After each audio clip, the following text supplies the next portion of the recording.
Let's start with the substrate, which will provide long-term nutrients to the ecosystem. I began with a thin layer of orchid bark and topped it with soil. Some leftover aqua soil and fertilizer clay balls to increase the nutrients, and a substrate recycled from a previous tank.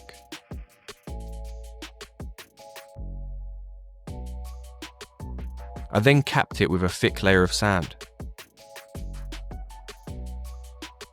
I used calcium carbonate-based rocks, commonly seen in reef tanks. These will help buffer the soft water from my tap, stabilize the pH, and provide essential nutrients for the fauna I've selected. I then sprinkled some crushed coral sand around the rocks to blend them in. Next came the plants. I collected this lily pad rhizome from a local pond and planted it behind the rocks at the center of the tank.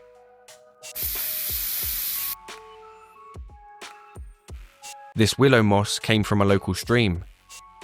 Along with it were a few surprises, like this earthworm, which I removed, and this aquatic isopod. Willow moss thrives in flowing water, so I wasn't sure how it would do long term, but I gave it a try.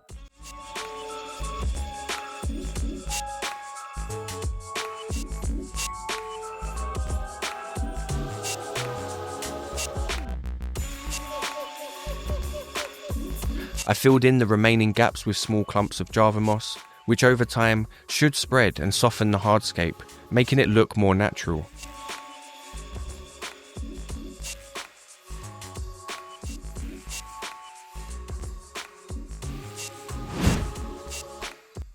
For the foreground, I planted small crypts that won't grow too tall, keeping the rockwork visible.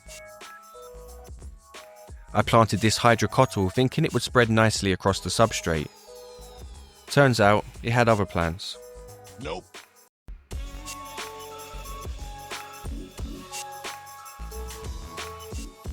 Towards the back, I planted some Rotala wallichii for a contrast in colour and texture.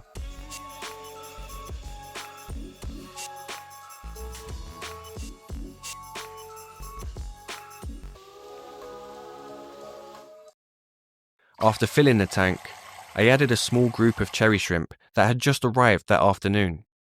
They went straight in, as they don't produce much waste and will keep the plants healthy while they settle into the new tank. They got to work straight away. This one had a huge grin on its face while foraging his surroundings. Finally, I added some frogbit, salvinia, and by default, duckweed. These will help absorb nitrates and ammonia in the early stages, but they'll need to be controlled later to avoid competing with the lilies. A day later, I noticed snail egg casings on the floating plants that I grabbed from another setup, along with the first few microscopic critters around the roots.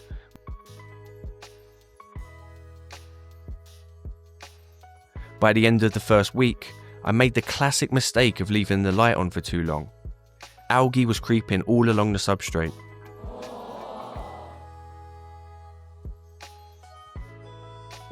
Even with the newly hatched snails assisting the cherry shrimp, it was clear they needed backup.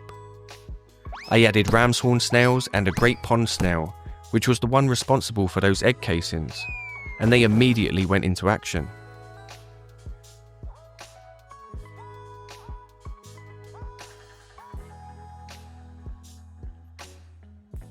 I spotted the first daphnia in the tank, likely brought in with the collected plants. And within just a few days, the cleanup crew had already taken care of the algae. It was about this time that I noticed the lily pads sprouting new growth, while the original shoots were melting away. The floating plants, meanwhile, started to dominate the tank, eventually covering the entire surface.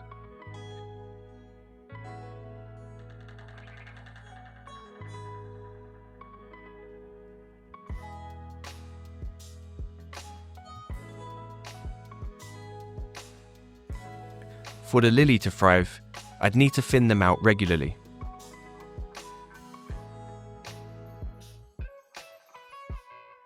The frogbit had even flowered, with roots reaching over a foot long.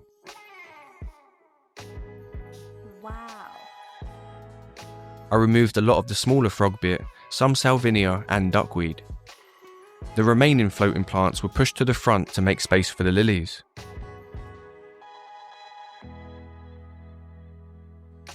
The hydrocotyle floating like this was frustrating.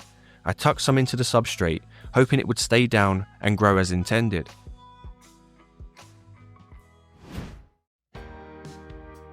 Here I spotted the first cherry shrimp carrying eggs in their swimmerets. The roots of the floating plants helped filter the water as the ecosystem matured, offering extra surface area for the grazing fauna.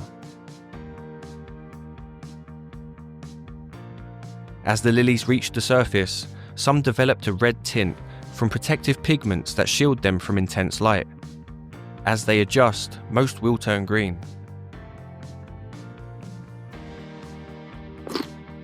The snails were doing their part, keeping the surface clean of biofilm. But one of the most interesting things was watching the great pond snail. Here you can see its snorkel-like tube called a pneumostome, which it uses to take in oxygen from the surface, allowing it to spend prolonged periods beneath the waterline.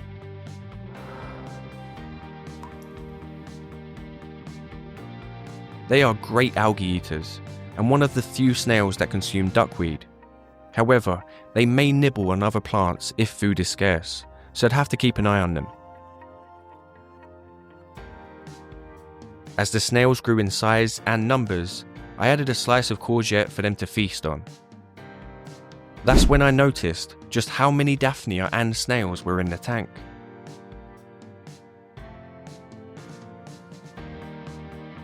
I was removing floating plants nearly every day, so I decided to keep just a few of the biggest ones towards the front.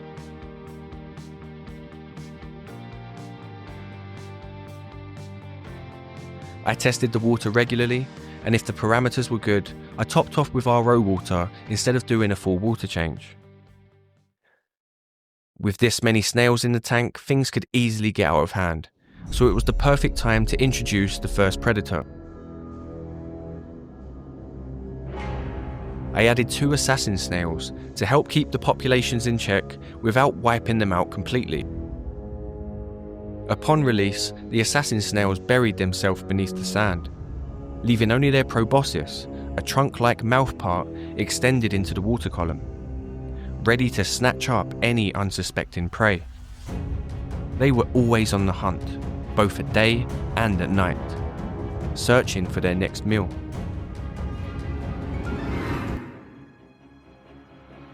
When close enough, the assassin snail clambered onto the snail, fully extending their proboscis into the shell, feeding while the snail was still alive. Soon, I noticed empty shells scattered across the substrate, the only remains left of their prey.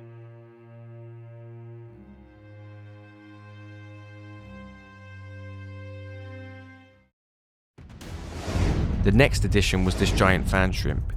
These thrive in flowing waters, so this tank was not ideal. However, I bought it for another tank I've yet to build, so it can live here for a few weeks and feed on the microfauna for the meantime.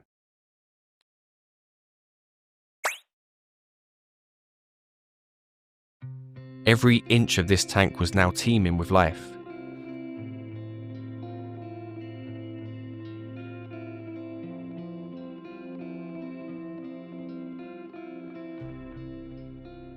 I made it a habit to remove the floating plants regularly and trim any lilies that weren't doing well.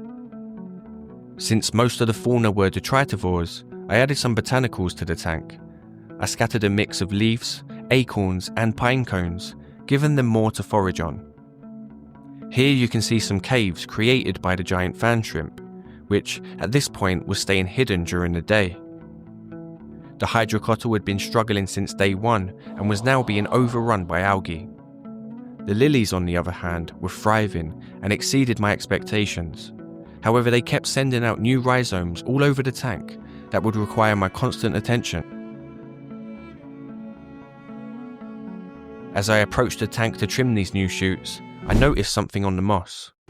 It was hydra, a carnivorous organism related to jellyfish and anemones, which preys on small creatures like the daphnia seen here.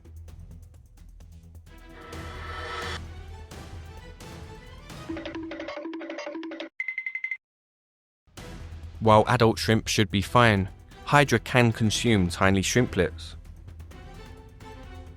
Another impressive trait of the great pond snail is its ability to eat hydra. Knowing this, I wasn't concerned about overpopulation and was happy to witness the growing diversity of life in the tank. I got to work pruning the plants, replanting the trimmings of the stem plants to create a denser foliage towards the back.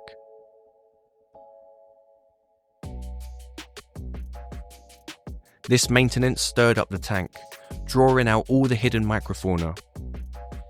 Tiny ostracods were visible on the glass.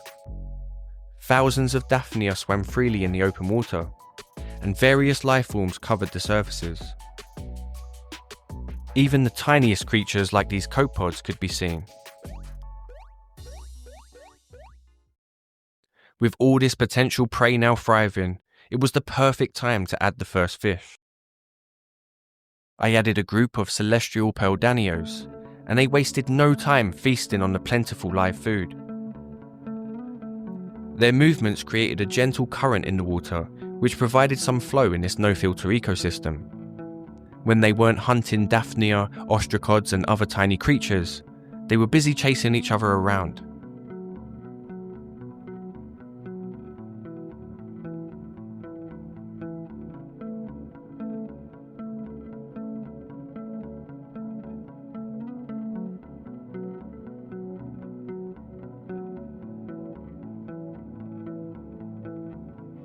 The shrimp remained safe, as the danios avoided them due to their larger size. The bright-coloured males were constantly competing for the attention of the females. A few of them succeeded, and eggs were soon deposited among the mosses. Before adding the next inhabitants, I introduced some tubifex worms to provide an additional food source, as the CPDs consumed much of the critters that once thrived in the tank. I added a pair of Badis, known as chameleon fish due to their ability to change colours. Initially they were quite dull, likely stressed by their new environment. The male showed hints of blue on its body and fins, while the female was more grey, with shorter and more rounded fins. The pair quickly became acclimated and stuck together as they explored their new surroundings. Before long, they were feasting on the available foods, particularly enjoying the tubifex worms.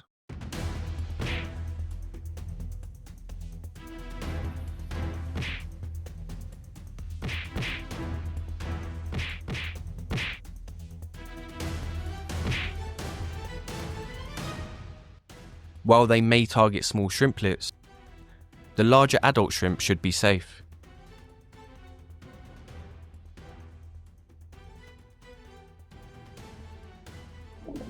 A few days later, the Badis began to show more colour, and an elusive tank mate finally made an appearance, the giant fan shrimp.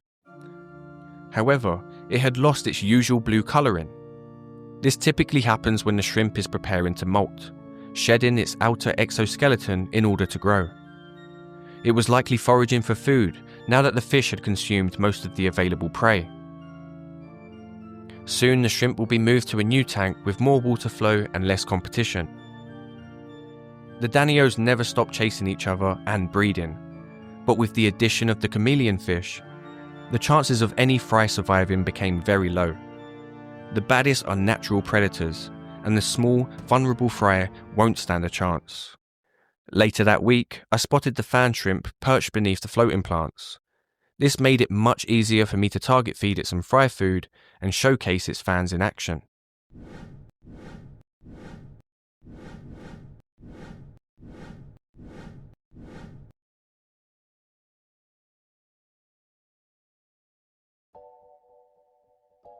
Even the female Badis began showing colour, with a striking tiger-like stripe pattern. The male, on the other hand, was constantly displaying different colours, from neon blues to pinkish reds.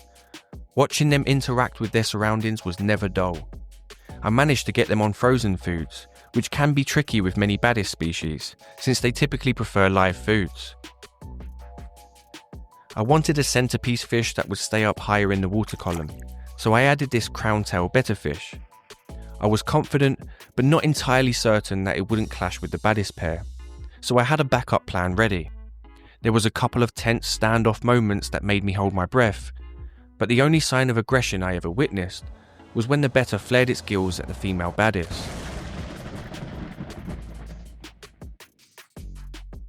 After that, there were no more confrontations.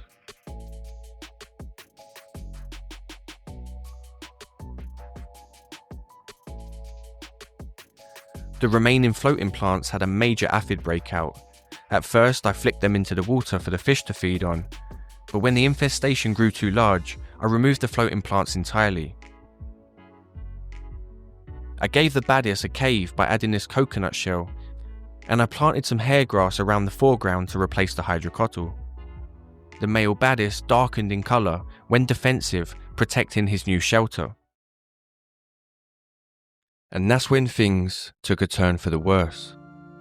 While on an unplanned trip, I returned a few days later to find I'd stupidly left the tank light on the entire time, which resulted in a massive algae bloom. And as if that wasn't bad enough, I spotted a crayon in the water, courtesy of my 2-year-old. I was shocked. I got to cleaning right away. I didn't capture much footage of the worst of it, but once the glass was scraped clean, the algae and mosses were removed, and a couple of water changes were done, I picked up the camera again. The tank was still a mess. I salvaged as much Java moss as I could, setting it aside to replant later. The willow moss, however, was beyond saving. After checking on the livestock, I carefully tucked the Java moss back into the rocks. The water changes triggered breathing behaviour in the Badis, but the female wasn't interested.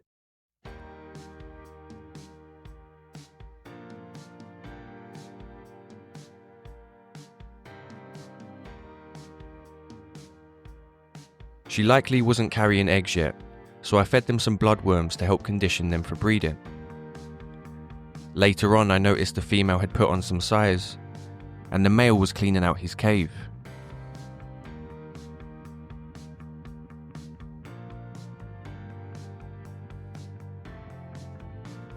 What started as a simple no-filter tank quickly evolved into an ever-changing ecosystem. Every addition, whether intentional or unexpected, reshaped its dynamics. For a time it flourished, but in the end, my own mistake nearly brought it all crashing down. Where do we go from here? Should I continue this project and see if the tank can truly bounce back? Focus on breeding the chameleon fish? Or introduce a new tank mate and see how the balance shifts? Or should I start something entirely new in this tank? Let me know your thoughts in the comments. If you enjoyed the ups and downs of this no-filter ecosystem, consider leaving a like and subscribing. I have a few new projects in the works, including one I've never seen attempted on YouTube before. Thanks for watching, and I'll see you next time.